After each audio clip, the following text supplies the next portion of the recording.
Hello students, welcome back. आज से हम करने जा रहे हैं आपका subject that is political theory. Subject code है आपका MPS 001। आज हम यूनिट 2 करने जा रहे हैं स्टार्ट। आपकी यूनिट 1 सॉरी, और यूनिट 1 है आपकी what is political theory and why study it. This is unit 1 part 1. So in this video we will cover your introduction part. देखो, ऑलरेडी आप पॉलिटिकल थ्योरी अपने बीए में करके आ चुके हो, ग्रेजुएशन में कर ली है। अब हम पोस्ट ग्रेजुएशन के हिसाब से पढ़ने जा रहे हैं। तो पोस्ट ग्रेजुएशन में जितना रिक्वायर्ड है मैं उतना आपको कराऊंगी। अब जो बेसिक टर्म्स हैं वो थोड़ा थोड़ा हम आगे जब भी सिलेबस कवर करते हुए चलेंगे तो पढ़ते हुए चलेंगे आगे। और जो भी आपका जैसे बेसिक टर्म्स हैं वो जो छूट जाती हैं वो आप ऑलरेडी बीए में करके आ चुके हो अपना, ठीक है। तो हम अपना एमए के हिसाब से थोड़ा सा लेवल को अपग्रेड करते हुए चलेंगे। तो चलो स्टार्ट करते हैं आज की वीडियो के साथ। पॉलिटिक्स पॉलिटिक्स क्या होती है? सबसे पहले मुझे ये बताओ कि आपको पता है हम लोग एक सोसाइटी में रहते हैं और उस सोसाइटी बनती कैसे है? वो सोसाइटी बनती है लोगों से, ठीक है। अब एक सोसाइटी में बहुत सारे लोग हैं। अब कभी कभार क्या होता है, इसका ओपिनियन इसके ओपिनियन से अलग हो सकता है, ठीक है। इसको ओपिनियन इसके ओपिनियन से अलग हो जाता है। तो होता क्या है, जब डिफरेंस ऑफ ओपिनियन आता है आपके तो आपस में कॉन्फ्लिक्ट्स होते हैं। मान लो मैं किसी बात से सहमत हूँ और ये बंदा किसी और बात से सहमत है, तो आपस में हमारा डिफरेंस ऑफ ओपिनियन जनरेट होगा और डिफरेंस ऑफ ओपिनियन के बाद में हमारे बीच में लड़ाई झगड़े होंगे, कॉन्फ्लिक्ट्स होंगे। अब अगर कोई लॉ एंड ऑर्डर होगा ही नहीं, कोई हमारे ऊपर होगा ही नहीं जो हमें कंट्रोल करे, तो हम तो आपस में लड़ भिड़ के ही मर जाएंगे ना।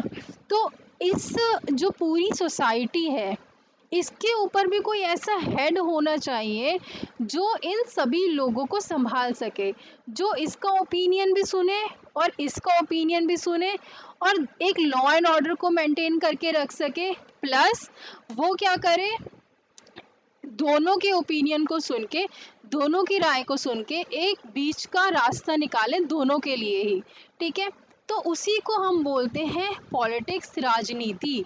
कि भाई जब कोई और आपके ऊपर राज कर रहा है, जो आपको क्या कर रहा है, कंट्रोल कर रहा है, आपके लिए लॉ एंड ऑर्डर बना रहा है, ठीक है, तो उसको बोलेंगे आप राजनीति। कि आपके ही बेनिफिट के लिए जब कोई आपके ऊपर राज करता है, फॉर द पीपल, ठीक है, बाय द पीपल, मतलब लोगों के ऊपर, लोगों के द्वारा ही जब राज होता है, that is known as your politics. So politics का मतलब क्या है? ये एक तरीका है जिसमें लोग जो हैं वो ग्रुप्स में डिसीजन लेते हैं, स्पेशली कैसे किसी कंट्री को, स्टेट को और कम्युनिटी को रूल करना है, तो that is known as politics. Politics जो है वो डील करती है पावर के साथ, कि किसके पास पावर है, कैसे इस पावर को यूज़ करना चाहिए, कब इस पावर को यूज़ करना चाहिए और कहाँ पर किस तरीके से इस पावर को यूज़ करना चाहिए, ये आपकी बताती है पॉलिटिक्स। पॉलिटिक्स बेसिकली हेल्प करती है आपके रूल्स, लॉज और पॉलिसीज़ को बनाने में, जो रेगुलर एवरीडे लाइफ आपकी इफ़ेक्ट करती है। जब डिफरेंट ग्रुप्स होते हैं एक सोसाइटी में, जब बहुत सारे ग्रुप्स बने होते हैं, तो उनके इंटरेस्ट जो होते हैं वो भी अलग अलग होते हैं। जब आपके डिफरेंट इंटरेस्ट होते हैं तो बहुत सारे चांसेस होते हैं कि कॉन्फ्लिक्ट्स उसमें राइज करें।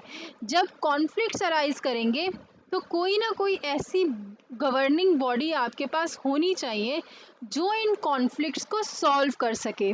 तो पॉलिटिक्स का मतलब है it is about solving this conflicts और एक कॉमन ग्राउंड फाइंड करे इन सभी लोगों के लिए जिनके डिफरेंट इंटरेस्ट हैं। पॉलिटिक्स आपकी इंस्टीट्यूशंस में होती है, जैसे कि गवर्नमेंट, पार्लियामेंट, पार्टीज, इलेक्शंस, इन सब के थ्रू होती है आपकी पॉलिटिक्स। सिटीजन्स जो होते हैं वो पॉलिटिक्स में आके पार्ट लेते हैं। वोटिंग के थ्रू प्रोटेस्ट करते हैं, तब पार्ट लेते हैं, डिबेट्स करते हैं, पार्टीज़ को ज्वाइन करते हैं अलग अलग। तो इस तरीके से सिटीजन्स भी जो है पॉलिटिक्स में पार्ट लेते हैं। मेन एम जो है वो पॉलिटिक्स का वो होता है सोसाइटी को इस तरीके से ऑर्गेनाइज करना ताकि वहाँ पर ऑर्डर, जस्टिस और डेवलपमेंट को मेंटेन किया जा सके। ठीक है, तो ये डायग्राम के थ्रू भी आप बता सकते हो कि सोसाइटी और पीपल, उनके इंटरेस्ट और उनके कॉन्फ्लिक्ट्स होते हैं, इनको मद्देनज़र रखते हुए एक कॉमन ग्राउंड निकालने के को ही पॉलिटिक्स कहा जाता है।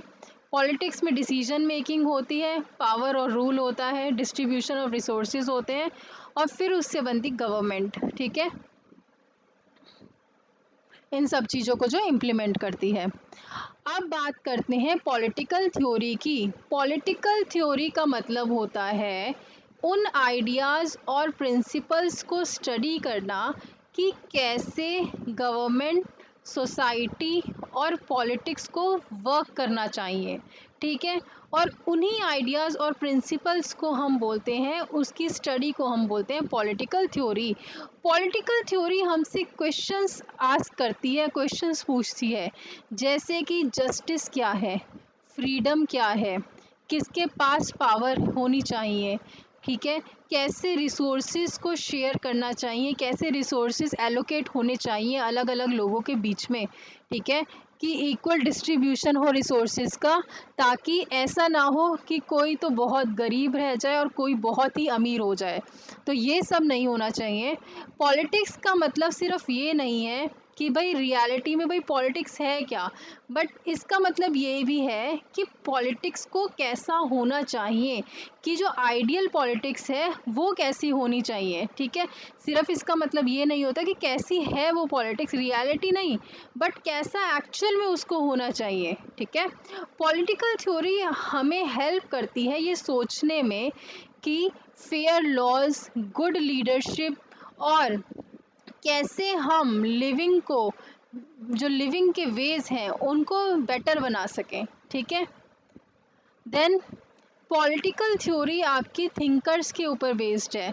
बहुत सारे थिंकर्स जैसे कि प्लेटो, एरिस्टोटल, रोजियो, मार्क्स, गांधी, अंबेडकर, इन्होंने बहुत सारे आइडियाज़ दिए अपने। तो ये लोग जो हैं आपकी पॉलिटिकल थ्योरी इन सभी आइडियाज़ के ऊपर, इन सभी थिंकर्स के ऊपर बेस्ड है। अब ये पॉलिटिकल थ्योरी इम्पॉर्टेंट क्यों है?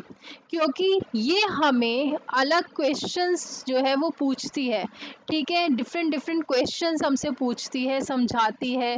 ठीक है, ये क्या करती है, पॉलिटिकल सिस्टम को इम्प्रूव करती है ताकि सोसाइटी जो है वो डेमोक्रेटिक और जस्ट बन सके।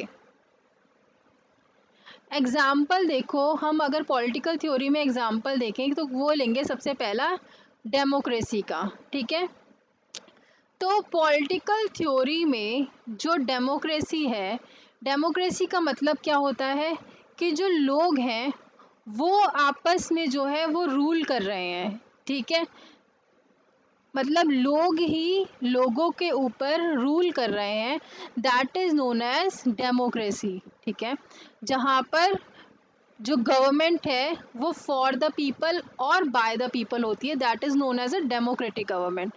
जो सभी लोग हैं उनके पास इक्वल राइट होता है और हर एक पर्सन जो है उसके पास राइट टू वोट होता है, कि वो उसके पास अपना जो मुखिया है, अपना जो हेड है, अपना जो गवर्नमेंट है उसको चुनने का पूरा पूरा अधिकार होता है। तो 1 person is equal to 1 vote. और डिसीजंस जो होते हैं डेमोक्रेसी में वो बहुत ही जस्ट तरीके से, फेयर तरीके से करे जाते हैं।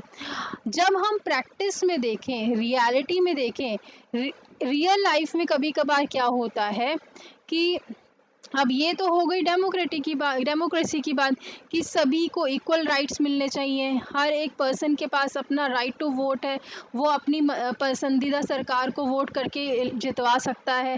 ठीक है, डिसीजंस जो होते हैं वो फेयरली मेड होते हैं। बट रियलिटी में एक्चुअल में क्या होता है, जब हम ग्राउंड रियलिटी पे आते हैं तो हम देखते हैं कि जो रिच लोग हैं, जो पैसे वाले लोग हैं, उनका इन्फ्लुएंस ज़्यादा होता है, कुछ जो ग्रुप्स हैं उनको इग्नोर कर दिया जाता है। और करप्शन जो है ना, ये आपकी फेयरनेस को इफ़ेक्ट करती है। पॉलिटिकल थ्योरी हेल्प कैसे करती है? ये हमें रिमाइंड करती है, हमें याद दिलाती है कि भाई एक्चुअल में ट्रू डेमोक्रेसी, जो आपकी सच्ची डेमोक्रेसी है, असल में जो डेमोक्रेसी है वो कैसी होनी चाहिए, ठीक है?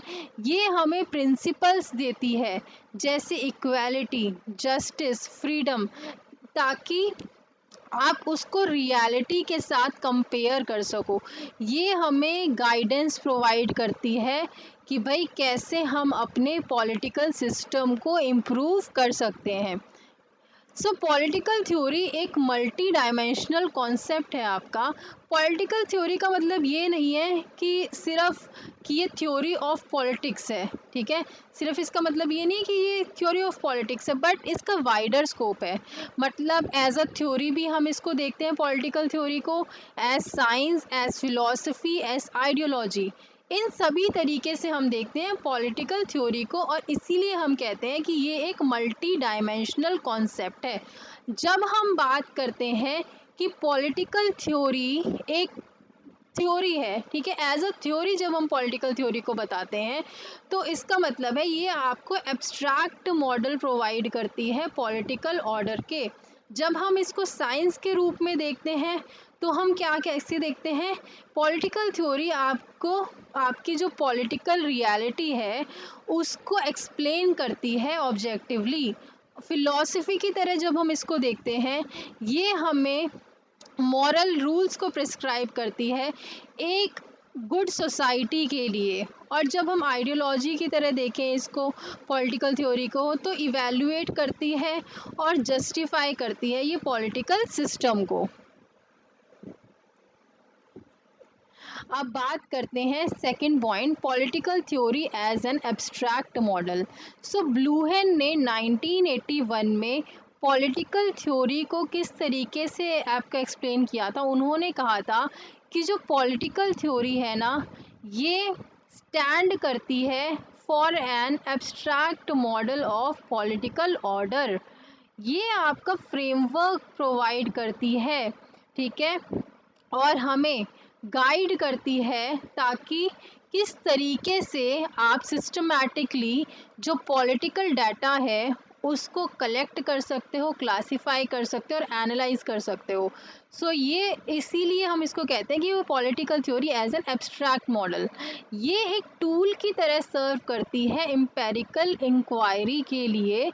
सो जब हमने इतनी चीज़ें देख ली तो इसीलिए इसको एब्स्ट्रैक्ट मॉडल बोला जाता है। जब हम कहते हैं कि पॉलिटिकल थ्योरी एक साइंस है, तो एंड्रयू हैकर के अकॉर्डिंग 1961 में जब पॉलिटिकल थ्योरी को एक साइंस की तरह ट्रीट किया जाता था, तो उसका एम क्या था कि पॉलिटिकल थ्योरी डिस्पैशनेट और डिसइंटरेस्टेड है। मतलब फ्री फ्रॉम पर्सनल बायस, कि भाई किसी को भी पर्सनली जाके महत्व नहीं मिलेगा, it is free from personal bias. और दूसरा पॉइंट इसमें क्या आएगा कि जो पॉलिटिकल थ्योरी है ये आपकी पॉलिटिकल रियलिटी जो एग्जिस्ट करती है उसको डिस्क्राइब करती है without judging it as good और बैड, कि भाई एक्चुअल ग्राउंड में किस तरीके से पॉलिटिकल रियलिटी एग्जिस्ट कर रही है, वो पॉलिटिकल थ्योरी उसको बताती है ना। ये नहीं देखती कि भाई वो अच्छी है या बुरी है, बट वो ये बताती है कि रियलिटी में कैसे एग्जिस्ट कर रही है। तो political theory as a science जब हम पढ़ते हैं तो इसका रोल क्या होता है? इसका रोल होता है ऑब्जर्व करना, रिकॉर्ड करना और पॉलिटिकल प्रोसेसेस को ऑब्जेक्टिवली एनालाइज करना, ठीक है। जब हम बात करते हैं political theory as a philosophy, so जब हम फिलॉसफी एज अ फिलॉसफी की बात करते हैं तो ये फोकस करती है नॉर्मेटिव क्वेश्चंस पे, जैसे कि जस्टिस, लिबर्टी, इक्वालिटी, राइट्स। इन सब चीज़ों पे आपकी फिलॉसफी एज अ फिलॉसफी ये फोकस करती है। ये आपके रूल्स ऑफ कंडक्ट को डिस्क्राइब करती है और आपको बताती है कि जो गुड गवर्नेंस के प्रिंसिपल है ना, वो क्या होते हैं जो हेल्प करते हैं अचीव करने में एक अच्छी लाइफ सोसाइटी के लिए ये सिर्फ डिस्क्रिप्शन के बियॉन्ड जाके काम करती है और एक विजन प्रोवाइड करती है कि पॉलिटिक्स को कैसा होना चाहिए। फिर आते हैं political theory as a vision but not fantasy. Political theory जो है ना, ये इसमें हो सकता है कि भाई ये कंटेन करती है पॉलिटिकल विजन, कि भाई पॉलिटिकल विजन मतलब कि एक इमेजिनेशन की बेटर ऑर्डर की, कि भाई ऐसा होना चाहिए, हमारा लोकतंत्र ऐसा होना चाहिए, लॉ एंड ऑर्डर ऐसा होना चाहिए। पर ये कोई फैंटेसी तो है नहीं, ठीक है, ये रियल लाइफ सोसाइटी पे बेस्ड है, रियल सोसाइटी पे बेस्ड है और पॉलिटिकल कंटेक्स्ट पे बेस्ड है। सो ये बेसिकली कंसर्न रहती है प्रैक्टिकल पॉसिबिलिटीज़ से, ना कि सिर्फ यूटोपियन ड्रीम्स के ऊपर। यूटोपियन ड्रीम्स मतलब कि भाई ऐसा होना चाहिए, ऐसी सोसाइटी होगी या फिर ऐसा ऑर्डर होना चाहिए, नहीं। जो रियल में हम क्या इम्प्लीमेंट कर सकते हैं अपनी सोसाइटी में, रियल में लोगों को क्या चाहिए, उसके ऊपर इम्प्लीमेंटेशन में प्रैक्टिकल पॉसिबिलिटीज़ पे ये टिकी होती है। Then you have political theory versus politicking. ये पॉलिटिकिंग नहीं है। पॉलिटिकिंग का मतलब क्या होता है, day to day power struggle, electoral tactics, propaganda. ये सिर्फ पॉलिटिकिंग नहीं है, बल्कि ये आपकी पॉलिटिकल रियलिटीज़ को अकाउंट में लेके आती है एनालिसिस के लिए, ताकि जो हम शॉर्ट टर्म पॉलिटिक्स है ना, उससे थोड़ा सा बियॉन्ड मूव कर सकें। फिर 7th पॉइंट देखो, political theory as analytical but not mere scientism. ये आपका एनालिटिकल और सिस्टमैटिक मेथड्स को यूज़ करती है पॉलिटिक्स को स्टडी करने के लिए। इसका येट जो है, ये भले ही एनालिटिकल और सिस्टमैटिक मेथड्स को यूज़ तो करती है पॉलिटिक्स को पढ़ने के लिए, बट फिर भी ये ऑल साइंटिज्म नहीं है। मतलब it is not confined only to measurement and numbers. ये बेसिकली एनालिसिस को कंबाइन करती है with value based reflection. Political theory और आइडियोलॉजी को देख लेते हैं हम। पॉलिटिकल थ्योरी ना सिर्फ आइडियोलॉजी नहीं है, बट ये आपकी पॉलिटिकल थ्योरी क्या करती है और क्या होता है इसमें, ये एक पॉलिटिकल सिस्टम को जस्टिफाई करती है कि डेमोक्रेसी क्यों, सोशलिज्म क्यों, ठीक है, क्यों ये वैलिड है, वैलिड क्यों है, ये सोशलिज्म वैलिड क्यों है, डेमोक्रेसी वैलिड क्यों है। ये और सिस्टम्स को क्रिटिसाइज भी करती है और कंडम भी करती है, ठीक है।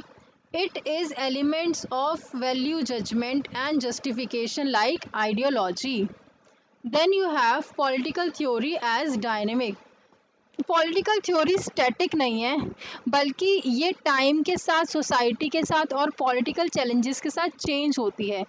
ये आपका हमेशा इवॉल्व करती रहती है और नए इश्यूज जैसे कि ग्लोबलाइजेशन, एनवायरनमेंट, जेंडर, टेक्नोलॉजी, हमेशा नए नए इश्यूज को एड्रेस करती है। फाइनल सिंथेसिस क्या हम निकाल सकते हैं इसमें, कि जो पॉलिटिकल थ्योरी है ना, वो कॉम्बिनेशन है थ्योरी का, साइंस का, फिलॉसफी का और आइडियोलॉजी का। थ्योरी में abstract model, systematic guides, science में ऑब्जेक्टिव एनालिसिस, फिलॉसफी में नॉर्म्स, गुड लाइफ और आइडियोलॉजी में जस्टिफिकेशन और क्रिटिक, ठीक है। इसका ऑब्जेक्टिव क्लियर है कि कैसे इसको कंट्रीब्यूट करना है बेटर सोशल और पॉलिटिकल ऑर्डर के लिए, ठीक है, ताकि ये जो है ये एक अच्छा सोशल और पॉलिटिकल ऑर्डर अचीव कर सके, तो इसका ऑब्जेक्टिव क्लियर है। So this is all in introduction. ये जितने भी पॉइंट्स मैंने कराए हैं ना, आगे मैं इसको डिटेल में हर वीडियो में आपको बताऊंगी, ठीक है। आज सिर्फ हमने क्या किया है, इंट्रोडक्शन किया है। चलो, टेक केयर।